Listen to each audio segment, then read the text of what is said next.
नरसंहार की Bucha files का जिक्र हम कर रहे हैं क्योंकि रूस बार बार यह कह रहा था कि वो आम लोगों को निशाना नहीं बना रहा, वो केवल फौजी ठिकानों को निशाना बना रहा। लेकिन अब जो तस्वीरें निकल कर आई हैं, 6 तस्वीरें आपकी टीवी स्क्रीन पर, और ये तस्वीरें इस बात को कहती हुई कि यहां पर निशाना जो है वो आम लोगों को बनाया गया। पुतिन के दावे से अलग ये तस्वीरें कुछ नई कहानी बयां करती हुई। कीव से सटा बूचा शहर जहां से तस्वीरें आई हैं, और ये तस्वीरें सन्न करने वाली हैं।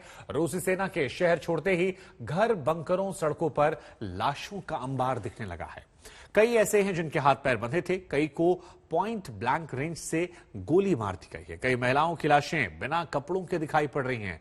बूचा में करीब 400 लोगों को मार डाला गया। रूसी सैनिकों की बर्बरता से अमेरिका से लेकर यूएन तक हैरान है, और ये तस्वीरें परेशान करने वाली, इतनी ज्यादा परेशान करने वाली कि बिना ब्लड किए इन्हें हम आपको दिखा भी नहीं सकते हैं। हमारे संवाददाता गौरव सावंत हमारे साथ इस खबर पर जुड़ रहे हैं। गौरव के पास हम सीधे रुख करते हैं। गौरव, आप बूचा को लेकर लगातार हम और आप बात कर रहे थे।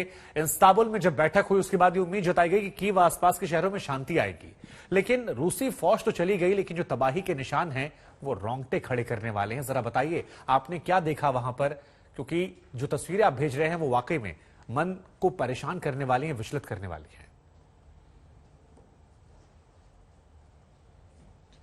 शुभांकर, दिल दहला देने वाली हैं ये तस्वीरें बूचा शहर से, और आज तक वो इकलौता भारतीय चैनल है जो पहले दिन से बूचा के अंदर से रिपोर्ट कर रहा है। हमने वो तस्वीरें अपने दर्शकों को दिखाई हैं कि किस तरह जैसे हम बूचा शहर में घुस रहे थे कल दोपहर में, तो वहां पर सड़क पर लाशें बिछी हुई थी। किसी के सिर पर गोली के निशान है तो किसी के सिर पर श्रापनल के निशान है, जैसे वहां बम गिरा हो और उनकी उसमें मृत्यु हुई हो। जब हम थोड़ा और अंदर बढ़े तो शहर के बिल्कुल बीचों बीच जो तबाही का मंजर है, कहीं जले टैंक है तो कहीं जली बख्तरबंद गाड़ियां, तो कहीं जली लेक्सस, मर्सिडीज, टोयोटाज, बड़ी संख्या में गाड़ियां। अपने शहर की सुरक्षा के लिए यूक्रेन के नागरिकों ने और पुलिस ने और आर्मी ने सड़कों पर बड़े बड़े टैंकर भी लगाए थे, पेट्रोल के टैंकर या सीमेंट ले जाने वाले टैंकर, उन सबको ध्वस्त करते हुए जैसे रूस के टैंक आगे बढ़े हो, इस तरह की तस्वीरें भी थी।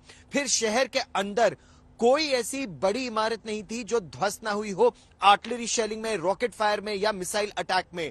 वहां पर हमारी कई लोगों से बात हुई और हमको देखते ही जैसे उनके आंसू बिल्कुल बहने लगे, क्योंकि 40 दिन से उनके अंदर भरा हुआ था वो गुबार, और पहली बार किसी रूसी या यूक्रेनियन के अलावा उन्होंने किसी और को देखा था। जैसे कटरीना करके एक 75 वर्ष की दादी से मेरी बात हुई और उनका घर पूरी तरह से तबाह हो चुका था, उनकी बिल्डिंग पर बम आकर गिरा था। और आप ये सोचिए, इस समय भी तापमान 0 से केवल 2 डिग्री ऊपर है यहाँ पर। रात के टाइम -4, -5 तापमान होता है।